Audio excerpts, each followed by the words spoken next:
முட்டை குருமா செய்ய போகிறோம். அதுக்கான தாளிப்பு விழுது. ஃபஸ்ட்டு எண்ணெய் ஊற்றி இதில் பட்டை கிராம்பு இது ரெண்டுத்தையும் போட்டுக்கோங்க. போட்டுட்டு பட்டை கிராம்பு போட்டதுக்கப்புறம் வெங்காயம்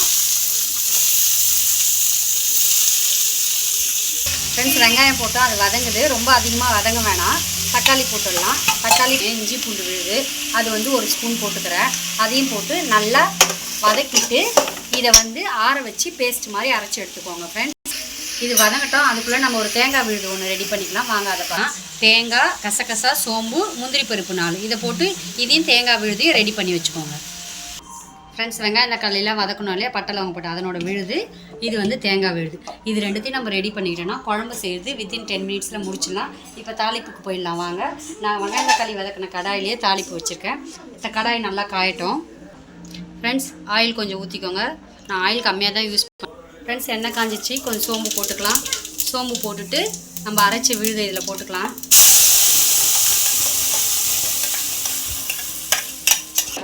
ஃப்ரெண்ட்ஸ் அந்த வெங்காயம் தக்காளி அரைச்சோம் இல்லையா, அதோட விழுது கொஞ்சம் தண்ணி ஊற்றி அலசி ஊற்றிக்கிட்டேன் நான்.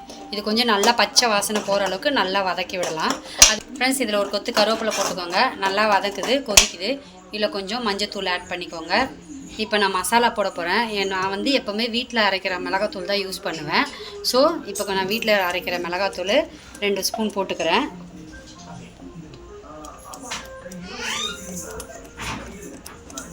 அவங்கவுங்க காரத்துக்கு ஏற்ற மாதிரி போட்டுக்கோங்க. நான் 2 ஸ்பூன் மிளகாத்தூள் போட்டுக்கிட்டேன். ஓகேவா ஃப்ரெண்ட்ஸ்?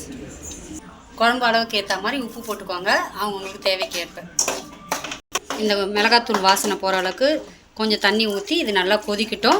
இது ஒரு 5 நிமிஷம் கொதிச்சதுக்கப்புறம் தேங்காய் விழுதை சேர்த்துட்டு அதுக்கப்புறம் அப்படியே வாங்க. நான் இங்கே முட்டை அவிச்சு வச்சுருக்கேன். இதை உரித்து மசாலா போட்டு குழம்புல போட்டுடணும். அதான் ஃபைனல். ஓகேங்களா ஃப்ரெண்ட்ஸ்? தேங்காய் விழுதை ஊற்றி கொஞ்சம் கொதிச்சதுக்கப்புறம் முட்டை அவிச்சதை இதில் போட்டுடணும். இதுதான் முட்டை குருமா ரெடி ஃப்ரெண்ட்ஸ். இந்த குழம்பு நல்லா கொதிச்சது. இதில் தேங்காய் விழுதை ஆட் பண்ணிடலாம். ஓகேங்களா ஃப்ரெண்ட்ஸ்? தேங்காய் விழுது போட்டு 5 நிமிஷம் ஆகிடுச்சு. நல்லா கொதிச்சுது. இதில் இப்போ அவிச்சு உரித்து கட் பண்ண முட்டை எல்லாத்தையும் இதில் சேர்த்துக்கலாம். முட்டை குருமா ரெடி ஃப்ரெண்ட்ஸ். முட்டை குருமா நல்லா கமகமக்க ரெடி ஆகிடுச்சு. மேலே கொத்தமல்லி தழையை தூவி இறக்கி சர்வ் பண்ணுங்கள். இந்த வீடியோ பிடிச்சிருந்தா லைக் பண்ணுங்கள், ஷேர் பண்ணுங்கள், கமெண்ட் பண்ணுங்கள். மறக்காமல் சப்ஸ்கிரைப் பண்ணிடுங்க. Thank you friends.